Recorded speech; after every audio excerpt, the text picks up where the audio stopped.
snuck up on us like a prowling large predator cat. Trade season in the NHL already? Already?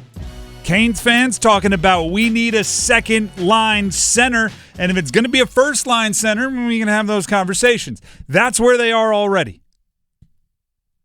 That's where Canes fans are already. I think this is, first of all, we're going to dive into all the rumors, right? The JT Miller, the Elias Pettersson, where could they go, who could they go? We're going to do it because that's where the Canes are. But I do want to talk about how you get here this early, right? 7 weeks from the trade deadline. I don't even know if we had said Jake Gensel's name on this show 7 weeks. I don't know if it was a month before, right? But it really heated up 2-3 weeks before the trade deadline. So this is early. Here's how. I think Canes fans are a little impatient, right? I think they're getting to the point where they're very much so, talking about Canes fans, very much so not sufficient, not pleased by making the postseason.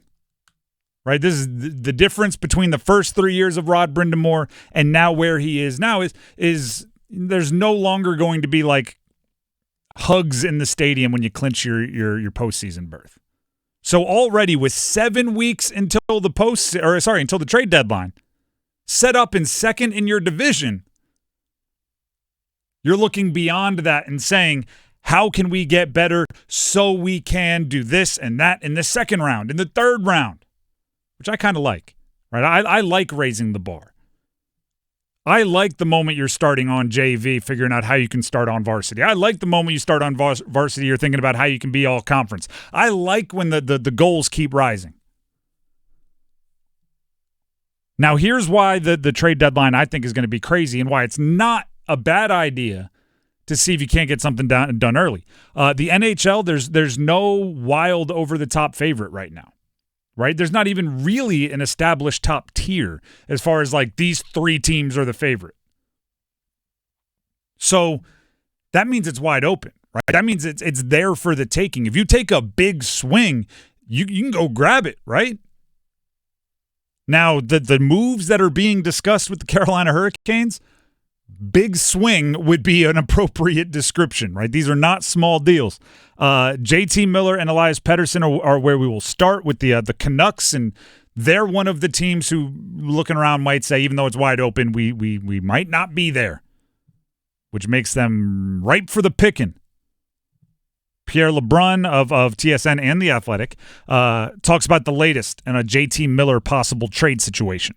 A couple things that are important to know. One is that Miller hasn't given the Canucks a list of teams that he would waive for, although in those conversations between his camp and the Canucks, there's a sense of the general parameters of the kind of team that would make sense. And yes, there are other teams other than the Rangers that have been in talks with the Vancouver Canucks. One of them is the Carolina Hurricanes, who are looking for an upgrade on offense, and the Hurricanes are looking to see what would make sense if they make an offer to trade for JT Miller. Now, here's where you have to establish what you're dealing with. Last year, JT Miller had 103 points. That's where you start. That would be more than any player who's worn a Canes uniform while wearing a Canes uniform. Than what they did elsewhere. You can go back to the Whalers. They're a couple 105-point seasons, but you're going back a long way, right? A 100-point season is rare. So JT Miller would bring something that they've been lacking during their little run here, which would be truly a top-level point producer in the NHL. As much as I love Sebastian Aho, and I've been calling for him to be a 100-point scorer, hasn't even been a 90-point scorer. And if you want to take it one step further, right, Elias Pettersson, JT Miller's teammate, who's also being mentioned quite a bit, he had a 102-point season 2 years ago, and he's 26 years old. So there's I think the sliding scale is, right, 103 at 31 or 30 years old is got to be, 102 at 24 is a lot more impressive. The Athletic, in one sentence, there's an article, two articles actually, about this particular trade situation. Canes one side, JT Miller the other side, Pettersson the other side. I'm on The Athletic, and I thought one sentence actually wrapped it up pretty well. So where does that leave the Carolina Hurricanes? We know the front office, even under new leadership with Eric Tulsky at the helm, is not interested in recklessly sacrificing the future for now. That's important to remember. These deals are not simple. Even if you are a more freewheeling, run-and-gun, I'm willing to take chances team, these deals are not simple. You go back and forth a billion times. You walk away from the negotiation table. They walk away from the negotiation table. Then you come back with, hey, has this changed? Hey, so-and-so is on a 4-game goal-scoring streak. Does that make him more valuable to you? Things change every single day. Now throw in the fact that the Canes are notoriously not that team that makes these moves. It's going to get more difficult. So these deals are not simple. Issue number one would be the trade compensation. Right? If the Canucks move on from either of these guys that are both under contract for at least 5 more years, they're going to want to be heavily compensated. Again, I'll use The Athletic as they kind of batted around compensation ideas in a trade. For Pettersson, and this is what, 26-year-old who scored 100 points, it would be just, here's where they could start. Natchez, Drury, because they don't hypothesize the Canucks would be interested in Kotkaniemi. Then because Drury doesn't make as much as Kotkaniemi, Jesper Fast's long-term IR cap space, Scott Morrow, who's one of the, top 3 prospects in the Canes system, defenseman, and a second-rounder, though they do acknowledge that the Canucks would try to dig their heels in for a first. That's a lot. If you go, all right, that's top shelf. We don't want the 26-year-old. What's the price on the 31-year-old? They guessed this. Left winger Nikita Artemanov, who is a 19-year-old Russian winger who is scoring goals over there in Russia this year. Lighting it up. Kotkaniemi to make the money work, a 2025 first and a 2026 second. Now, they're just batting it around, but that's the ballpark. Canes would rather it be Kotkaniemi and Jack Roslovic, maybe plus a sweetener of some kind, but I don't think if I'm the Canucks, I'm jumping at that, especially not with a ton of time before the trade deadline. That's issue number one, is just working all those moving parts. Issue number two, cash and cap hit. Pettersson would be $11.6 million per year for 7 more seasons. Miller would be $8 million per year for 5 more seasons. You have to bake that into your future planning. You have to make sure you have the young players coming up and everything else to be able to, even with the cap going up, put that somewhere you can manage it. Issue number 3, locker room fit.